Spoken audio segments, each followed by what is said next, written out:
تو یہ ایک سوال ہے کہ آپ کس طریقے سے اچھا علم حاصل کرتے ہیں، سن کے یا پڑھ کے؟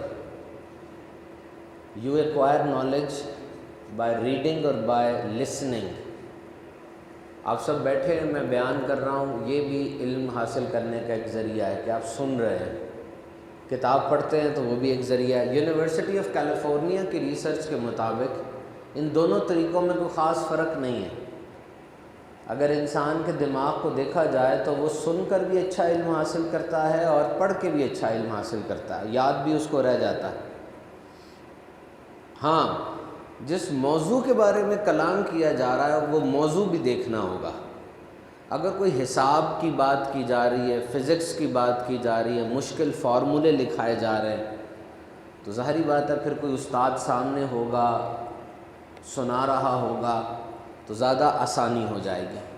اور جب ایک کلاس روم کا ماحول ہوتا ہے کہ استاد سامنے ہے تو اس کے بولنے کا انداز وہ بھی میٹر کرتا ہے۔ وہ کسی کی آنکھوں میں آنکھیں ڈال کے سمجھاتا ہے، بچے کے رسپانس کو چیک کرتا ہے کہ بچہ بدتمیزی کر رہا ہے، بچہ نہیں صحیح پڑھ رہا۔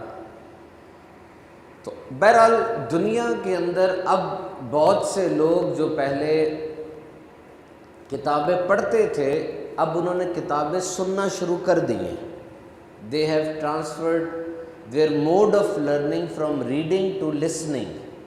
آڈیو بکس دنیا میں آ گئی ہیں اور سننے کو وہ پریفر کرتے ہیں۔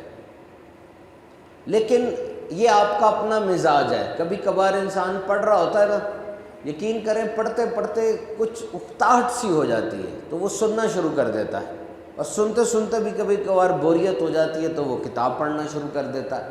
تو both the modes are good۔ ہاں، جب آپ پڑھ رہے ہوتے ہیں تو الفاظ کس طرح بنائے گئے ہیں، الفاظ کے ساتھ ایک دوستی ہو جاتی ہے، جبکہ سنتے وقت آپ الفاظ کو دیکھ نہیں سکتے۔ تو both the methods are good۔ لیکن ایک بات ضرور یاد رکھیں کہ جب بھی آپ کوئی چیز سنیں تو اسے لکھ لیا کریں۔ Try to write and there is no substitute of writing۔ No digital technology can replace the writing۔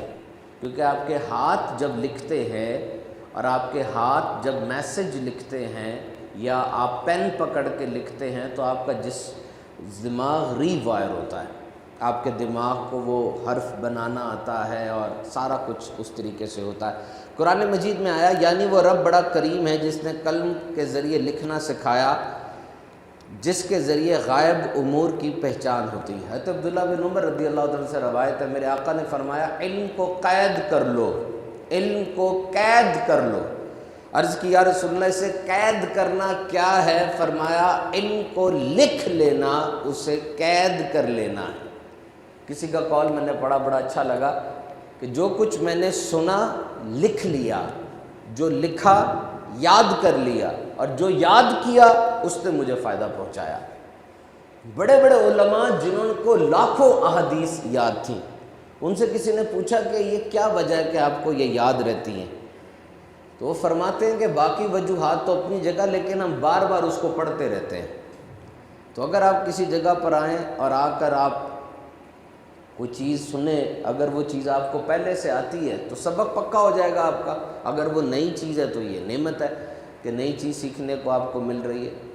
تو میرے آقا صلی اللہ تعالیٰ علیہ وسلم کا موڈ آف ٹیچنگ، وہ آپ بیان فرماتے تھے، واعظ فرماتے تھے، تعلیم و تربیت کے لیے لیکچر دیتے تھے اور صحابہ کرام اس کو سنا کرتے تھے۔ سب سے پہلے تو یاد رکھیں حضور کے دربار میں کسی قسم کی روک ٹوک نہیں تھی۔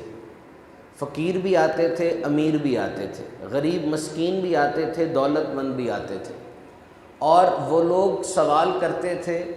اور اگر کوئی غریب مسکین سوال کرتا تھا، کسی امیر کو اس کو ٹوکنے کی جرت نہیں ہوتی تھی۔ اور اگر کوئی سوال لمبا کر دیتا یا کوئی ایسا سوال کرتا جس کا کوئی اتنا محل نہ ہوتا تو حضور اس کو بھی تحمل سے سنتے تھے اور دین اسلام کی تبلیغ اس کو کرتے، مسائل اس کو سمجھاتے اور سکھایا کرتے تھے۔